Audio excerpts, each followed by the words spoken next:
Welcome back. If you've just joined us, you're watching the news at 10 on Channels Television, coming to you live from Lagos. A reminder of our top stories.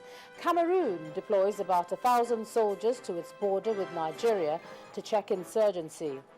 Boko Haram attacks military and police barracks in Buni Yadi, killing 24 personnel. Children's Day marked across Nigeria without the usual pomp. And President Barack Obama may keep U.S. soldiers in Afghanistan after combat mission.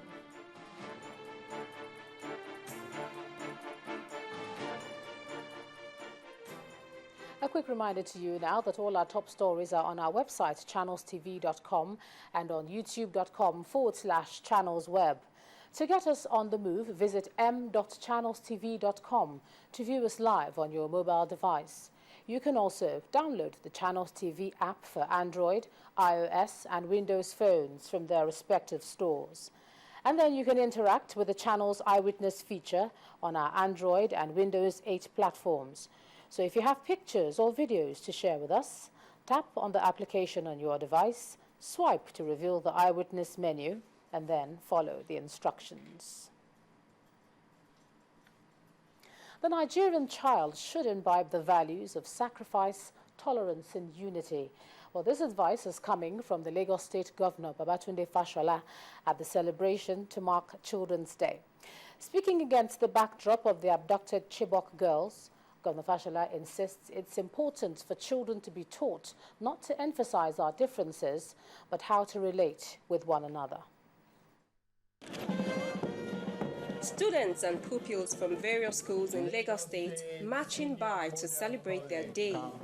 This time, they are not in their traditional uniform.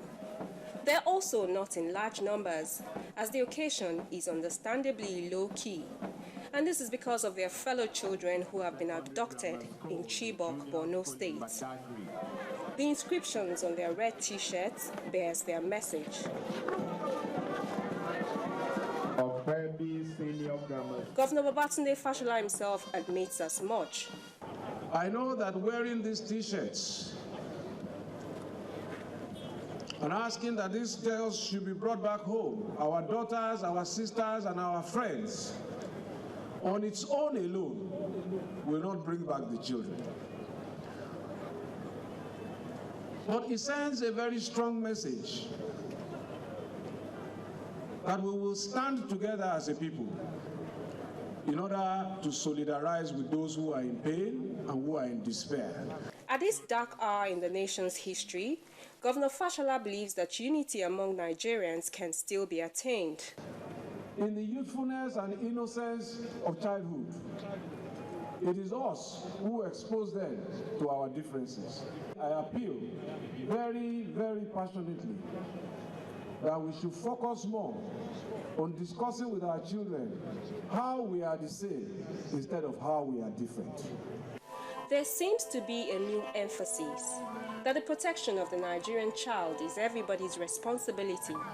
Nigerians, and particularly the children, are praying for the safe rescue of the Chibok girls so that next year's celebration will be on a much brighter note. Well, Nigerians have called on the government to ensure that more is done to give every child in the country access to education. Some of those who spoke with Channels Television today said parents also have a lot to do to ensure that children take advantage of the structure already in place for free education in the country. Our correspondent Lanre Lasisi reports. It's another Children's Day. Unlike in the past, this year there is no march past in Abuja. And if figures are to be believed, there's still much left to be done for the Nigerian child in the area of education. According to the recent figures by the United Nations Children's Fund, 40% of Nigerian children aged between 6 to 11 do not attend any primary school, with northern Nigeria recording the lowest school attendance rate in the country, particularly for girls.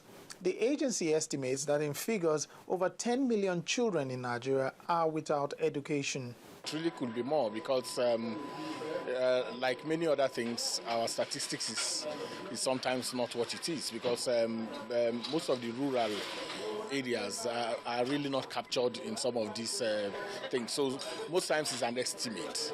Several factors can be said to be responsible for this. Whereas we say education is free at certain levels, we still have underhand fees that have been introduced at different levels of that sector.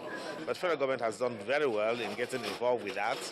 But I think that the issue is that we need to have more responsibility on the parts of parents and to get children to go to school. Even though the federal government is doing a lot to increase its funding of education, some people say more needs to be done.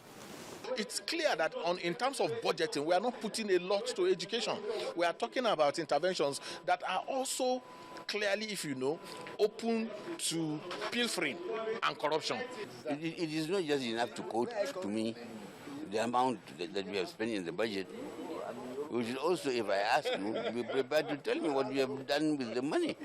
The impact this state of affairs can have on the future is not a cheering one. This is the problem of numbers, demand versus available resources. Anybody who wants to address the problem of education and has not taken this into account is due to start again. The recent kidnappings and violent attacks in the northeastern part of the country has made a bad situation worse, as children in this area are facing this fresh challenge. A situation that calls for sober reflection instead of celebration. Lanre Lassese, Channels Television News. Well, children under the age of 15 account for about 45% of Nigeria's population, yet the future of this group of people appears hazy. Now, while a few Nigerian children can be classified as privileged, others in their millions are holding onto a fractured hope with no clear-cut welfare policy in place for them. Such children are exposed to the risk of being used for entertainment, pornography, armed conflict, rituals and forced labor. Our health correspondent Yomi Otaigwe reports. The cry of a newborn baby. Its arrival into the world is laced with uncertainty, and in Nigeria, the fate of a child is further left to several chances. As entrenched in the 2003 Child Rights Act, children are entitled to the highest attainable standards of health. But going by the preliminary report of the Nigeria Demographic Health Survey 2013, 128 out of 1,000 children under 5 die before their 5th birthday. Despite the provision of laws and international instruments on the rights of the child, there seems to be a gap between the law and its implementation. The right to education appears to be replaced by exploitative child labor, which, according to UNICEF, 24.7% of Nigerian children have been through between 2002 and 2012. Also, child abuses are still rampant, with the presence of street children and child beggars. Part of the problem is people having more children than they can cater of, and then saying, I leave it to God. It's God that takes care of children. Oh yes, God takes care of children, but you cannot abdicate your own responsibility as a mother, as a father, on what you need to do for that child. According to the United Nations Convention on the Rights of the Child, a child has a right to life, a right to shelter, a right to good health, a right to expression, freedom of expression, a right to rest, even recreation. So in as much as that child is not given that right to have all that, that's what we call child abuse. All children have a right to grow up in an environment that ensures their protection. But happenings in some parts of Nigeria have put the Nigerian child in harm's way in terms of child trafficking and kidnapping, as in the case of the Chibok girls.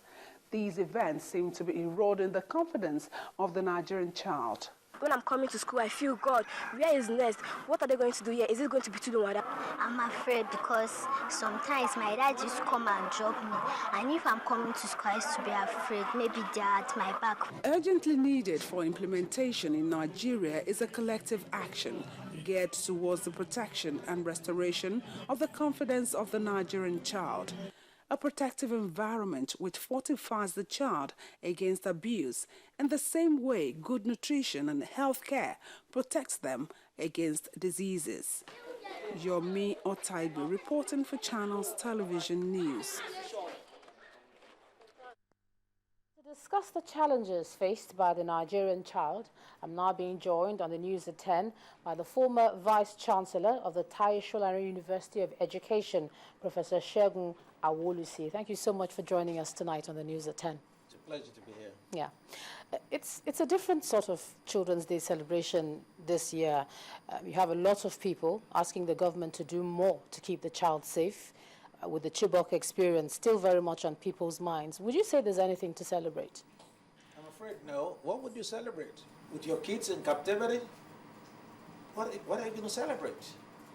The best you can do is wish them that they come back pretty fast, pretty soon. Pray for them, encourage those who are to bring them back. So really, what are you going to celebrate? You can only celebrate when they're back with us. This is a time that really the mood of celebration is just not there. It's just not there. There's nothing to celebrate. So you think that it was right for them not to have had the usual march past, etc., that we usually see? Absolutely right. Okay, what's your assessment of the typical Nigerian child in terms of the opportunities that have been made available for the child, looking at the way the world is going? Nobody is waiting for us. What would you say the Nigerian child experience is today? One major problem the Nigerian child faces is access to education. As has been repeatedly said, the child has a right to education, but does it have the access to that education? In a situation where facilities are not there, schools are not there, where are you going to send the kid to? And of course, in a situation where also parents are also not willing to even educate some kids in some parts of the country, what do you do? So you can look at asset from a point of view. And how do you resolve that? Perhaps we've gotten to the time now that we need to take a very firm step. And to my mind, one way to begin is first resort to law. The issue of the right to education be made justiciable. In other words, if as a parent I refuse to send my kid to school, then government can take me to court. And I should be responsible for that. And if government also fails to provide facilities that I would need to send the kids to school, government also should be taken to court. That can only be done when it's part of the Constitution. And you make it justiciable. Okay, some have also already said that dwindling resources and arbitrary funding of education is a big problem, and it causes us to have poor quality graduates. When education is funded arbitrarily and there's not much investment, how do you see us coming out of that? Because we are always talking about budgeting, how much the teachers need, etc. When are we going to come out of it and begin to actually do something? You use the word arbitrary. And in actual fact, that is the mindset of interventionists. When it's about intervention, then it's spasmodic. We wait for a problem to arise, then we intervene. But what we need is really something that is sustainable, continuous in nature, and it requires a lot of good planning. Like what? In other words, you should be able to project that for the next 5 years. What does it take? And in terms of percentage of it, and you scrupulously keep to that if year one I need to increase by 0.5%, then make sure that that 0.5% is there. If in second year by another 5%, then it becomes sustainable. Not just interventions. Interventions at best are spasmodic. They won't solve the problem.